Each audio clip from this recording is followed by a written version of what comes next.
उत्तर प्रदेश के सबसे ताकतवर नौकरशाह, मुख्यमंत्री योगी आदित्यनाथ के सबसे करीबी नौकरशाह अवनीश अवस्थी क्या 31 अगस्त को रिटायर कर जाएंगे या फिर उन्हें एक्सटेंशन मिलेगा?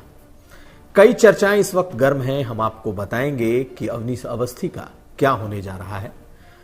साथ साथ एनसीआरबी के आंकड़ों से क्यों खुश है योगी सरकार और क्या कहते हैं इनके आंकड़े, ये भी बताएंगे। और कैसे ओम प्रकाश राजभर लगातार योगी आदित्यनाथ की तारीफ कर रहे हैं। नमस्कार, मैं हूं कुमार अभिषेक, आप देख रहे हैं यूपी तक और हम हाजिर अपना न्यूज शो आज का यूपी लेकर। उत्तर प्रदेश की आज सबसे बड़ी चर्चा यह है कि क्या अवनीश अवस्थी, जो कि उत्तर प्रदेश के सबसे तेज तर्रार और सबसे ताकतवर नौकरशाह हैं, उन्हें सेवा विस्तार मिलेगा या नहीं। 31 अगस्त को वो रिटायर हो रहे हैं। 31 अगस्त यानी कि कल अवनीश अवस्थी के करियर का आखिरी दिन है। कल वो सेवानिवृत्त हो जाएंगे, लेकिन उसके पहले ये चर्चा लगातार गर्म रही कि क्या उन्हें एक्सटेंशन मिलेगा। पिछले एक महीने से दबी जुबान से भी ये चर्चा चलती रही कि क्या उनके एक्सटेंशन के कागज बढ़ाए गए हैं, क्या केंद्र ने उस पर सहमति दी है या नहीं दी। लेकिन अब जबकि 24 घंटों से का भी वक्त से भी कम का वक्त बचा है, अब उम्मीद यह है कि उन्हें एक्सटेंशन नहीं मिल रहा। अंदरूनी सूत्रों के भी माने तो कल अवनीश अवस्थी रिटायर हो जाएंगे, उन्हें सेवा विस्तार केंद्र की तरफ से नहीं दिया जा रहा।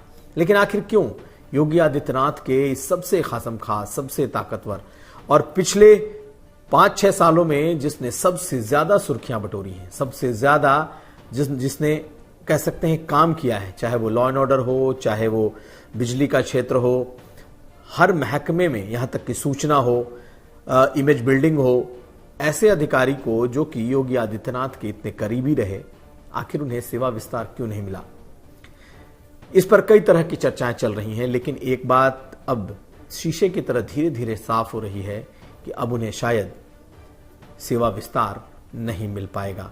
जो एक्सपर्ट बताते हैं उनके मुताबिक एसीएस के रैंक पर, कई और अधिकारियों ने भी इस बारे में बताया कि एसीएस रैंक पर उन्हें सेवा विस्तार मिलना मुश्किल है, क्योंकि अगर एडिशनल चीफ सेक्रेटरी के रैंक पर सेवा विस्तार दिया जाने लगा तो फिर देश भर में एक फ्लड गेट खुल जाएगा। और अपवादों को छोड़ दें तो इस तरीके से एडिशनल चीफ सेक्रेटरी के रैंक पर राज्यों में सेवा विस्तार नहीं दिया जाता। या तो चीफ सेक्रेटरी या फिर डीजीपी को ही सेवा विस्तार मिलता रहा है। लेकिन अवनीश अवस्थी चूंकि उत्तर प्रदेश के सबसे बड़े नौकरशाह के तौर पर जिनकी गिनती होती रही, राज्य से लेकर केंद्र तक जिनकी चर्चा रही, योगी आदित्यनाथ के सबसे करीबी नौकरशाह रहे, उनके बारे में माना यह जा रहा है कि अपवाद उनके लिए भी हो सकता है। लेकिन शायद केंद्र ने इस अपवाद पर भी मुहर नहीं लगाई है। हालांकि अभी भी 24 घंटे से थोड़े कम का वक्त बचा है। और अगर आप याद करें तो जो उत्तर प्रदेश की चीफ सेक्रेटरी बनाए गए थे, उन्हें रिटायरमेंट के कुछ घंटे पहले ही उन्हें सेवा विस्तार दिया गया था।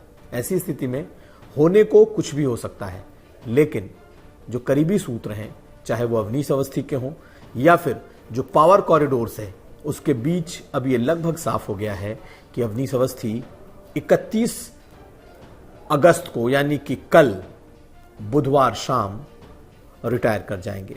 अपने लंबे आईएएस करियर के अनुभव के साथ वो विदा होंगे, लेकिन तमाम नजरें इस बात पर टिकी रहेंगी कि एक बार अगर वो रिटायर हो जाते हैं तो फिर योगी आदित्यनाथ के साथ वो किस तरीके से जुड़े रहेंगे। यानी कि अगर एक अध्याय खत्म होता है तो क्या बतौर अधिकारी कोई दूसरा अध्याय शुरू होगा। इस पर हम आगे भी चर्चा करते रहेंगे। और अब अगली खबर। उत्तर प्रदेश को आज मुस्कुराने का एक आधार मिल गया। एनसीआरबी ने अपने आंकड़े जारी किए और इस एनसीआरबी यानी कि राष्ट्रीय अपराध अभिलेख ब्यूरो, जो कि पूरे देश के अपराध के आंकड़ों को एकत्र कर उसके आधार पर राज्यों की रेटिंग करता है, उसके मुताबिक उत्तर प्रदेश की स्थिति बेहतर है। कुल 28 राज्य और 8 केंद्र शासित प्रदेशों में उत्तर प्रदेश 23वें नंबर पर पहुंचा है। यानी कि ग्राफ नीचे गिरा है और जितना भी ग्राफ नीचे गिरेगा वो मानक माना जाता है कि वहां का लॉ एंड ऑर्डर बेहतर है। यानी कि जो पहले नंबर पर होगा वहां पर सबसे ज्यादा लॉ एंड ऑर्डर खराब होंगे और जो जितना नीचे होगा वहां के लॉ एंड ऑर्डर उतने अच्छे होंगे। तो पहली बार है जब उत्तर प्रदेश 23वें स्थान पर है अपराध के बारे में।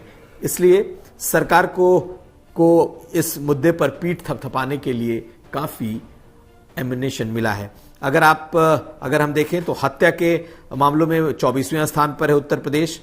हत्या के प्रयास के मामले में अगर आप देखें तो यहां भी तकरीबन 27वें स्थान पर है। इसके अलावा एसिड अटैक जो कि उत्तर प्रदेश में सबसे ज्यादा कभी हुआ करता था, एसिड अटैक को अगर हम देखें तो यहां पर बिल्कुल 36वें स्थान पर है। यानी कि बिल्कुल नहीं के बराबर है। सबसे कम इस राज्य में एसिड अटैक की घटनाएं हुई हैं।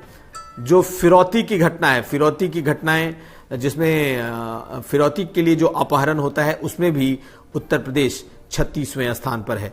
सरकार का दावा है कि महिलाओं के प्रति अपराध उत्तर प्रदेश में इस राज्य में कम हुए हैं और जो एनसीआरबी के आंकड़े आए हैं उसके मुताबिक अगर हम बात करें महिलाओं के प्रति जो अपराध के मामले आए हैं उसमें बलात्कार में उत्तर प्रदेश 23वें स्थान पर आया है। इसके अलावा लूट, डकैती, इन मामलों में अगर देखा जाए तो 26वें और 29वें स्थान पर है। यानी कि कुल मिलाकर जो अपराध का ग्राफ है अगर इन आंकड़ों के हिसाब से देखा जाए तो वो गिरा है और जो दोष सिद्धि का रेट है वो भी काफी कुछ उत्तर प्रदेश को राहत देने वाला है, यानी योगी सरकार को राहत देने वाला है। महिला संबंधी जो अपराध हुए हैं उसमें जो कन्विक्शन रेट है उसमें उत्तर प्रदेश नंबर 1 पर है। इसके अलावा अगर आप देखें तो साइबर क्राइम्स में जो कन्विक्शन रेट है, जो दोष सिद्धि है, उसमें भी देश भर में पहले स्थान पर उत्तर प्रदेश है। शस्त्रों को के जब्तीकरण में भी उत्तर प्रदेश नंबर 1 पर है। और अगर आप दूसरे और अपराध देखें, खास करके संपत्ति की बरामदगी और ऐसे मामलों में तीसरे और चौथे स्थान पर उत्तर प्रदेश है। सबसे ज्यादा अगर कहा जाए तो जाली मुद्रा यानी कि फेक करेंसी के मामले में अगर उत्तर प्रदेश को देखा जाए तो यहां पर सबसे कम कन्विक्शन रेट है, यानी कि 16वें स्थान पर है। तो कुल मिलाकर सरकार के लिए यह खुश होने जैसी स्थिति है। और खुद अवनीश अवस्थी ने एनसीआरबी के आंकड़ों पर क्या कहा है, सुनिए उनका यह जवाब। लेकिन उसके बाद यह भी जानिए कि अखिलेश यादव ने महिलाओं पर हो रहे अत्याचार और महिलाओं पर हो रहे अपराध को लेकर कैसे सरकार को घेरा है। और पिछले 5 साल में काफी कमी आई है। दूसरी ओर अगर हम देखें तो प्रोसिक्यूशन में महिलाओं के प्रति जो अपराध है उसमें प्रोसिक्यूशन मैक्सिमम बेस्ट है, हम प्रथम स्थान में हैं। बहुत सारे ड्राइव चलाए गए, लाउडस्पीकर उतरवाने या उनकी लाउडस्पीकर की वॉल्यूम कम करने का ड्राइव 36 घंटे 48 घंटे में चलाया गया। इसके साथ साथ जो है गैंगस्टर्स के खिलाफ कार्रवाई का एक ड्राइव चलाया गया, बड़े माफियाओं के खिलाफ कार्रवाई का ड्राइव चलाया गया। झूठ बोल रही है। और जो अखबारों में मैंने पढ़ा है, एनसीआरबी का आंकड़ा ये कहता है कि पूरे देश में 15% इंक्रीज हुए महिलाओं के ऊपर उत्पीड़न अन्याय बढ़ा है। 15% बढ़े हैं। अगर 15% बढ़े हैं और यूपी का अगर हम आंकड़ा देखेंगे तो उत्तर प्रदेश में महिलाओं के ऊपर अपराध होने वाली घटनाएं भी बढ़ी हैं। और अब बात ओम प्रकाश राजभर की। ओम प्रकाश राजभर जो लगातार योगी सरकार को घेरने के लिए, योगी सरकार के खिलाफ तल्ख टिप्पणियों के लिए जाने जाते हैं, इन दिनों योगीमय होते जा रहे हैं। जब से समाजवादी पार्टी से उनका गठबंधन टूटा है तब से वो लगातार मुख्यमंत्री योगी आदित्यनाथ की तारीफ करते दिख रहे हैं। आज भी ओम प्रकाश राजभर ने मुख्यमंत्री योगी आदित्यनाथ की तारीफ की और कहा कि उत्तर प्रदेश में रंगदारी के मामलों में 90% तक की कमी आई है।